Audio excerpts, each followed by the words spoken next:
그렇습니까? 누구도 이 땅에서 지상에서 영생 복락을 누리는 자는 존재하지 않습니다. 이것이 인생 만고불변의 진리예요.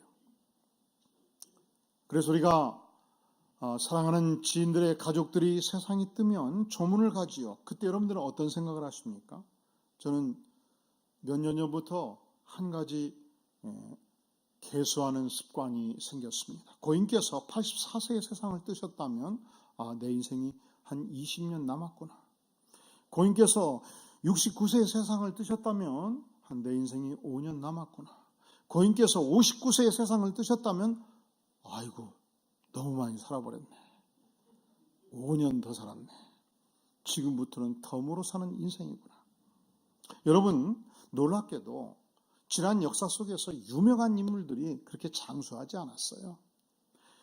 작년이 종교개혁 500주년이었습니다. 마틴 루터가 이 땅에 태어나서 거대한 종교개혁을 일으키고 하나님께 영광 돌리는 생애를 살고 62세의 생애를 마감했습니다. 사실은 이 종교개혁 분야에서 교리를 완성한 분은 존 켈빈입니다. 존 켈빈이 27살에 기독교 강요를 쓰므로 기독교 전체의 교리와 정치 체계를 완성했습니다. 그리고 그가 57세의 생애를 마감합니다. 역사적으로 가장 강력한 설교자로 알려져 있는 황금의 입으로 알려져 있는 찰스 스펄전도 57세의 세상을 떴습니다. 미국과 영국에서 강력한 복음주의 운동을 일으켰고 전도자로서 부흥사로서 말씀을 증거했던 D.L. 무디도 62세의 세상을 떴습니다. 그러니까 이 모든 증거들은 김경선 목사는 충분히 살았다. 할렐루야. 아멘 할 때 갈등이 생기지요. 아벨 가라지기가 될 것 같고. 그래요. 충분히 산 거예요. 그런데 제가 20대, 30대 때는 단 한 번도 죽음 이후의 문제를 고민하지는 않았어요. 믿음으로 살았지만 내가 살아야 될 세월이 한 50년 남았다 이런 생각도 별로 하지 않았어요. 왜 그랬을까요? 왜 이 땅의 젊은이들이 영생의 문제와 씨름하지 않을까요? 왜냐하면 내가 살아야 될 삶의 과제가 너무 크기 때문에 50년을 내가 어떻게 사는 것도 얼마나 중요하고 어려운 문제입니까? 당장 내가 살아가는 삶의 무게가 너무 무거운데 그 다음을 기약하기가 얼마나 어렵습니까? 그런데 오늘 본문에서 등장하는 젊은이는 달랐습니다. 이 젊은이는 영생의 문제와 씨름을 했습니다. 예수님께서 자기 동네에 오신다는 소문을 들었을 때 감히 군중을 뚫고 예수님께 나아갔습니다. 그리고 예수님께 질문합니다. 우리 다 함께 17절 말씀 같이 봉독하겠습니다. 시작. 예수께서 길에 나가실새 한 사람이 달려와서 꿇어 앉아 묻자오되 선한 선생님이여 내가 무엇을 하여야 영생을 얻으리이까? 내가 무엇을 하여야 영생을 얻으리이까?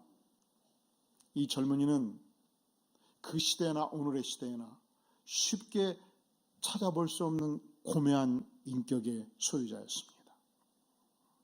그가 이렇게 질문했을 때 예수님께서 답변하신 것은 너가 하나님의 율법 10계명을 잘 지켰느냐 물으신 거예요.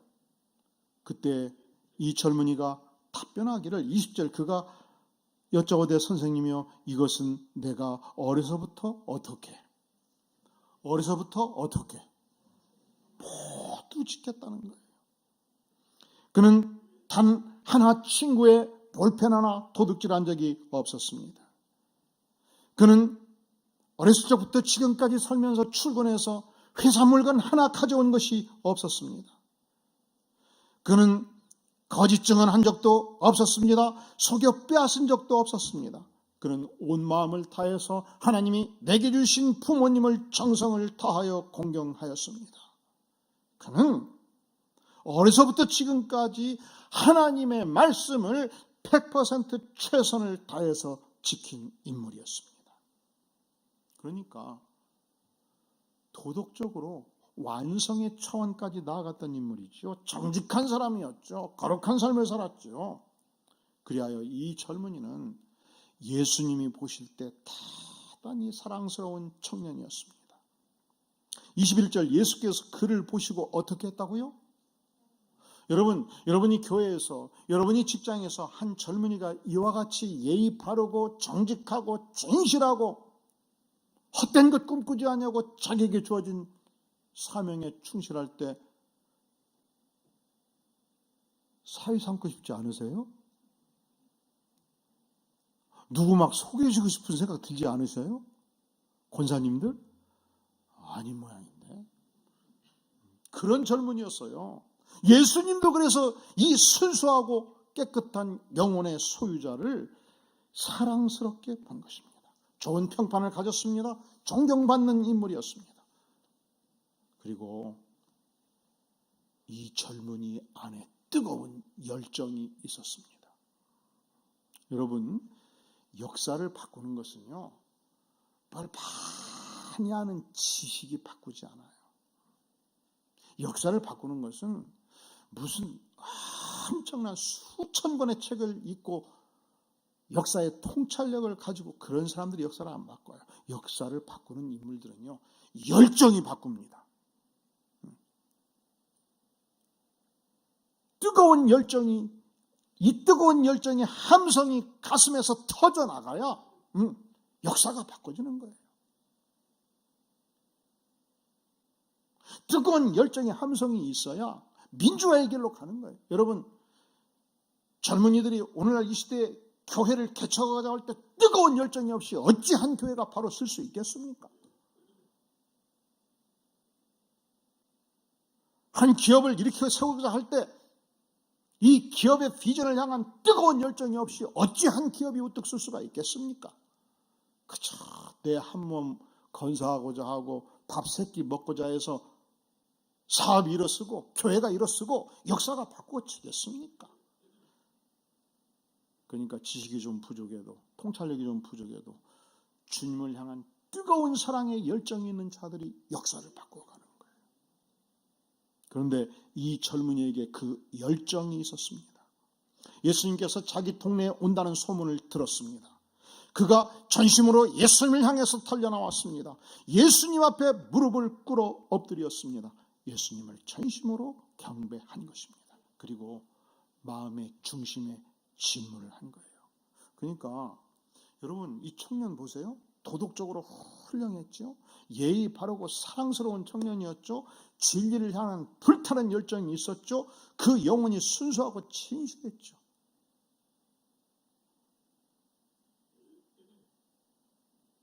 딸들이 사위가 없으면 사위 삼세. 이런 젊은이가 필요한 거예요. 그런데 예수님께서 보실 때 딱 한 가지가 부족했어요. 몇 가지가 부족했다고요? 우리 인간이 그래요. 완성된 인간은 없어요. 누구나 장점이 있고 약점이 있어요.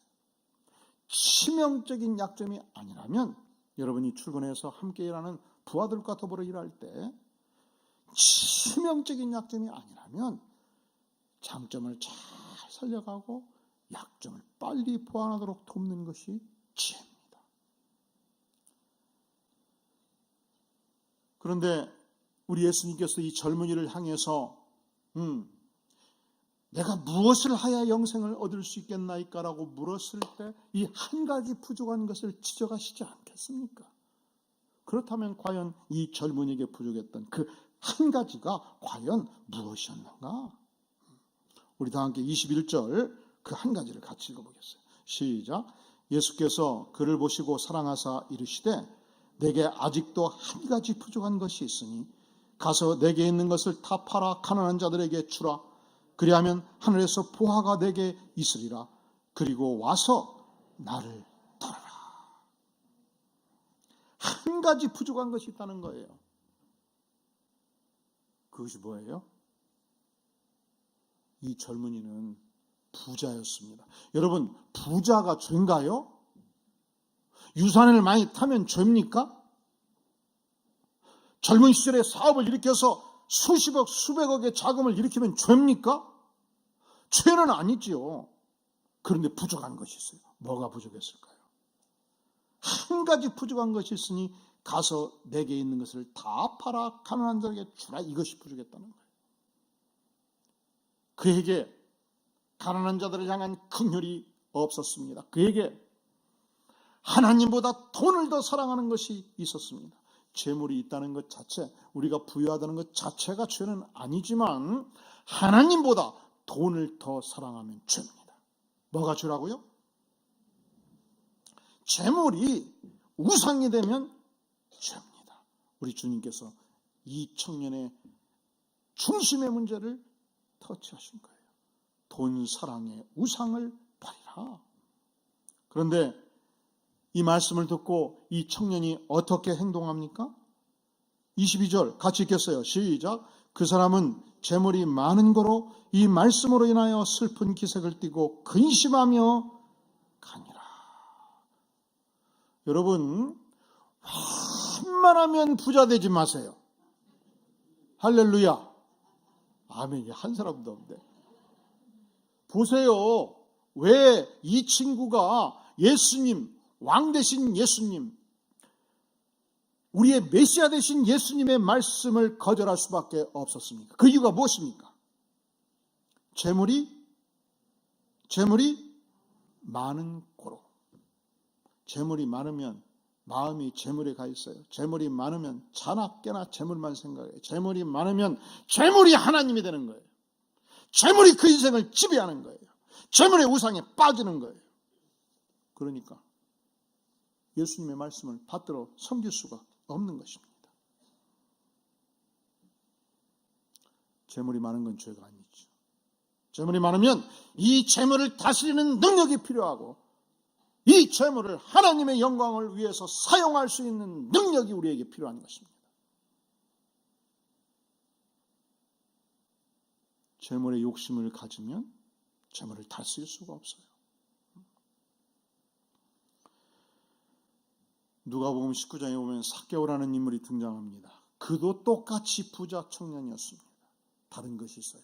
삭개오는 영혼이 막지를 못했습니다. 그에게는 욕심이 있었습니다. 그는 세리였습니다.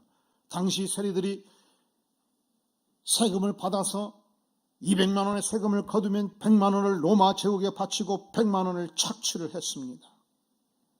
그는 자신이 죄 많은 인생인 것을 알았습니다. 그렇기 때문에 예수님께서 여리고에 오신다고 했을 때 그는 예수님을 만나기를 간절히 열망했습니다.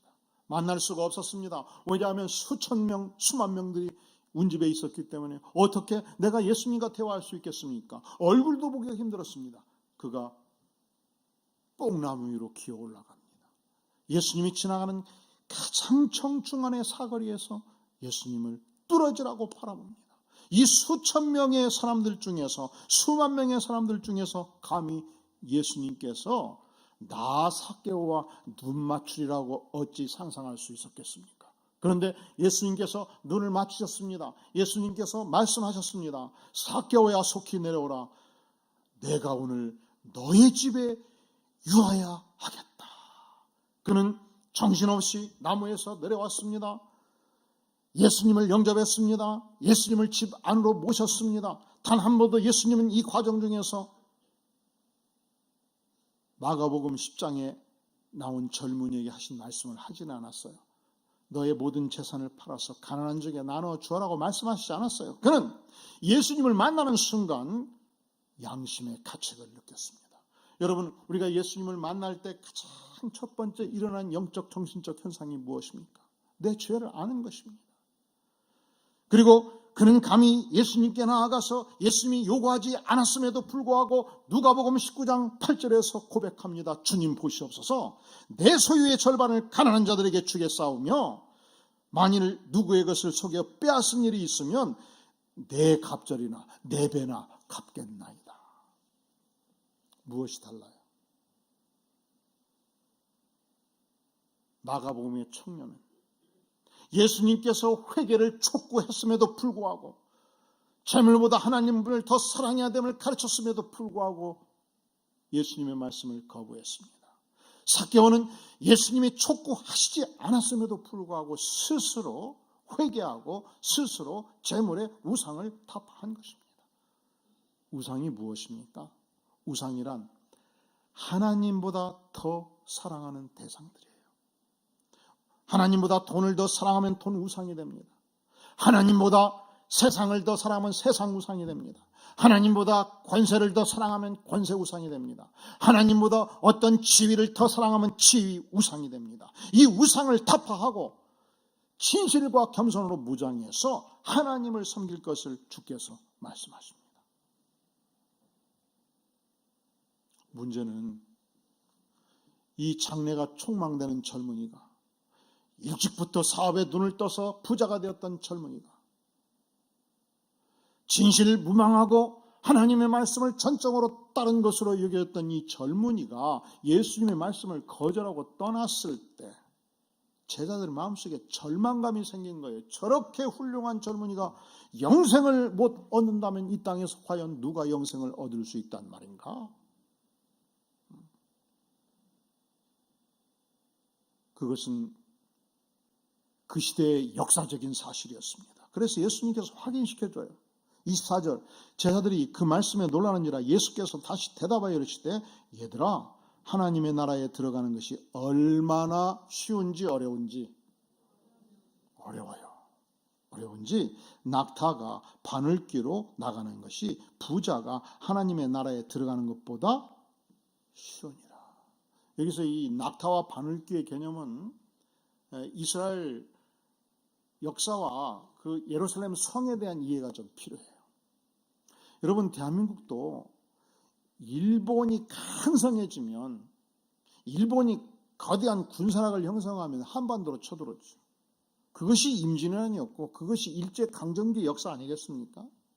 반대로 이 만주족의 세력이 강해지면 또 한반도로 쳐들어오죠. 몽골족이 세지면 또 쳐들어오고. 이게 한반도 역사 아니겠습니까? 팔레스타인이 그런 지역이었습니다. 남부 애굽의 세력이 강성해지고 군사력을 일으키면 팔레스타인을 점령했습니다. 북방부의 아수르가 강성해지면 팔레스타인을 점령했습니다. 바벨론이 점령했습니까? 심지어 이태리 반도가 강성해지니까 지중해 전역을 지배하고 팔레스타인을 지배하지 않습니까? 그러한 상황 속에서 유대인들이 살아가는 중요한 비결 중에 하나가 산 위에 도시를 건설하는 거예요. 남한산성 같은 성을 산 위에 건설하죠. 예루살렘은 산 위에 건설된 도시입니다. 그리고 산 위에 거대한 성벽을 건설하고요. 그러나 성민들이 출입할 수 있어야 되기 때문에 거대한 문을 만들겠죠. 마치 동대문, 서대문 만들듯이. 그리고 이 문은 야밤에 기습할 수 있기 때문에 낮에만 열어둡니다. 9시부터 저녁 5시까지 열어두었어요. 이 문을 열어두면 마차도 지나가지요. 말 4마리가 이끄는 마차도 지나가지요. 낙타도 지나가지요. 하지만 오후 5시가 되면 문을 걸어 잠그지 않겠습니까? 그런데 이 예루살렘 성 안에 있는 유명한 귀족이 출타했다가 저녁 7시에 들어왔습니다. 문을 아무리 두드려도 열어주지 않습니다. 말 6마리, 마차 2대, 그리고 쌀 30가마니를 들고 이제 들어가야 될 것인데 열어주질 않아요. 어떡하겠습니까? 마차와 말과 쌀을 마방에 맡겨두고 오른쪽 하단에 있는 작은 쪽문, 그 쪽문의 모습이 바늘귀의 모습이었습니다. 허리를 굽히고 쪽문을 열고 들어갈 수 있었습니다.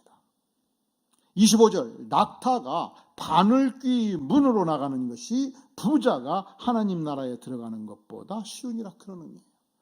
그런데 낙타는 나갈 수가 없는데 낙타 새끼가 머리를 숙이고 다리를 내려서 밀면 바늘귀로 나갈 수가 있었습니다.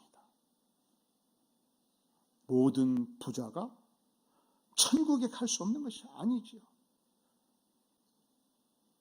돈보다 하나님을 더 사랑하면 갈 수 있다는 것입니다. 그런데 이 표현이 다시 제자들에게 새로운 절망을 갖다 준 거예요. 제자들이 매우 놀랐습니다. 26절 제 아들이 매우 놀라 서로 말하되 그런즉 질문이 뭐예요? 누가 과연 구원을 얻을 수 있겠는가? 그때 주께서 말씀하십니다.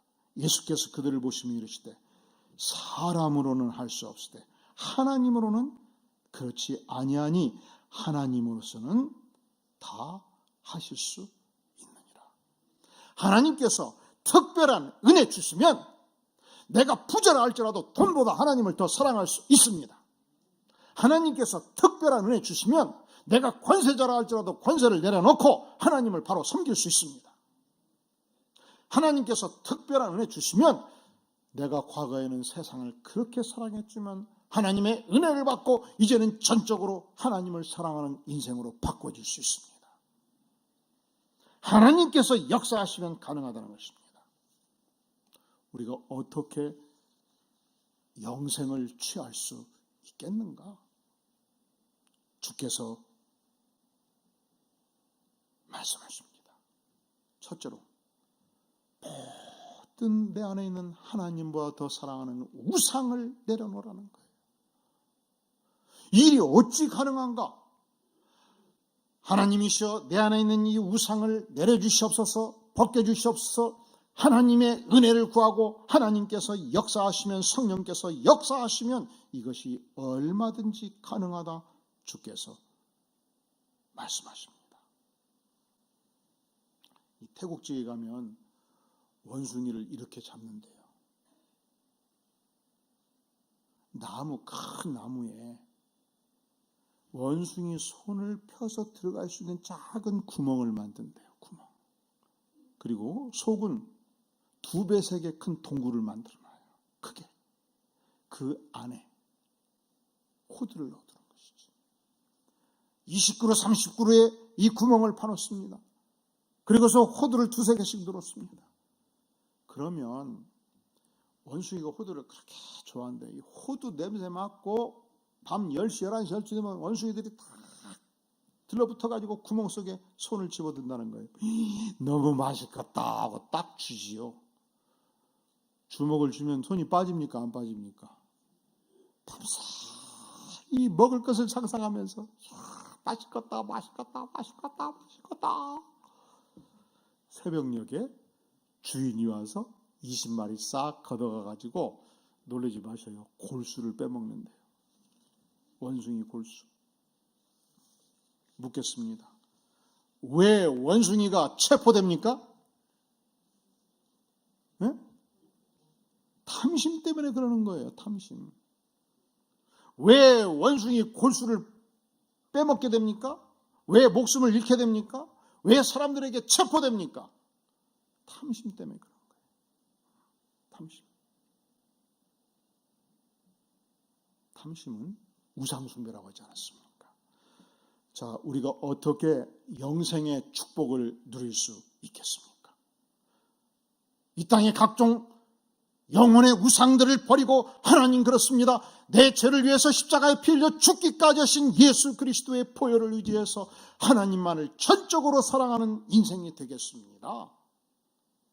그 영혼의 영생의 축복이 임합니다. 그렇다면 권력욕에 빠진 자들이, 재물욕에 빠진 자들이 어떻게 구원을 받을 수 있겠습니까? 하나님께서 은혜 주시면, 하나님께서 역사하시면, 하나님께서 특별한 은총으로 임하시면, 성령이 역사하시면 영혼이 바꿔줍니다. 성령이 역사하시면 모든 탐심과 욕심과 우상숭배를 내려놓게 됩니다. 이 말씀을 듣고 보니까 베드로가 자신을 생각한 거예요. 자신. 나는 어떤 인생인가? 보니까 내가 갈릴리 어부로서 물고기를 잡았으면 때로는 300만 원도 벌고 때로는 물고기가 많이 잡힐 때는 1000만 원도 벌었던 인생인데 내가 예수님을 따르면서 선박을 버렸습니다. 그물을 버렸습니다. 예수님만을 전적으로 따랐습니다. 내가 지금 고향 땅을 떠난 지가 3개월이 되었습니다. 그렇다면 내가 하나님을 사랑하는 자로서 이렇게 희생했다면 하나님이시여 내 인생은 하나님께서 영생으로 채워주셔야 되지 않겠습니까? 이 생각이 든 거예요. 그래서 예수님께 자신을 고백합니다.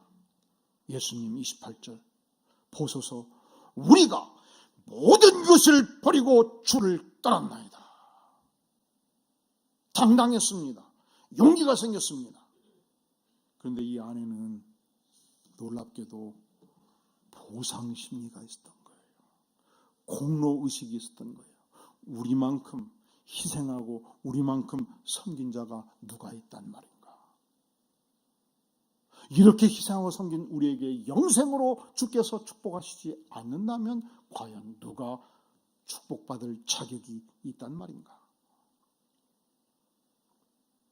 이에 대해서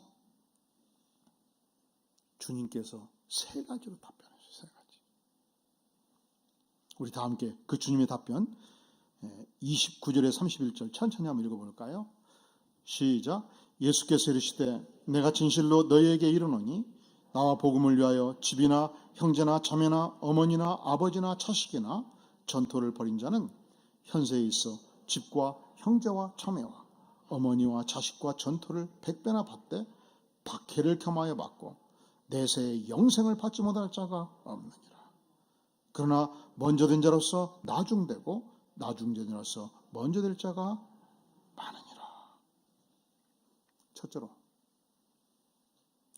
너희가 그렇게 모든 것을 버리고 전적으로 주를 따랐다면 과연 그렇다면 그렇다.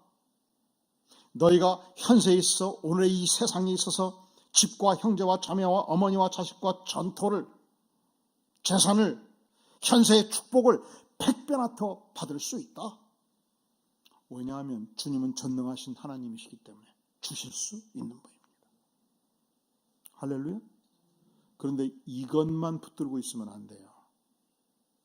우리가 과연 하나님을 위해서 전적으로 헌신하는 삶을 살았다면 두 번째 따라해 볼까요? 박해도 받는다. 뭣도 받는다? 핍박받는다는 거예요. 왜냐하면 내 생애에서 주님이 가장 소중한 분이거든요. 주님은 물질보다 소중하십니다. 주님은 내 인생보다 소중하십니다. 주님은 내 가족보다 소중하십니다. 내가 주님을 위해서 삽니다. 그럴 때 가족으로부터 박해가 일어날 수 있습니다. 국가로부터 박해가 일어날 수 있습니다. 아니, 베드로 자신이 예수님께 나아갔던 베드로 자신이 주님으로부터 현세적 축복을 받았죠. 그가 외칠 때마다 수천 명의 사람들이 주님을 고백하고 그가 병자들을 향해서 손을 얹을 때마다 죽은 자가 살아나고 무수한 병자들이 일어섰습니다. 그는 현세적으로 수많은 축복을 누렸습니다.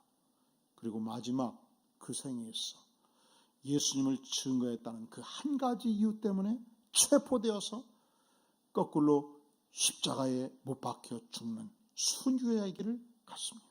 아니, 그뿐만 아니고 대부분의 예수님의 제자들이 박해를 받고 순교자의 길을 갔습니다. 세 번째, 그러나 너희가 현세에서 어떤 축복을 누린다 할지라도 그러나 먼저 된 자로서 어떻게 된다고요? 나중된다는 거예요. 나중된 자로서 어떻게 된다고요? 먼저 된다는 거예요.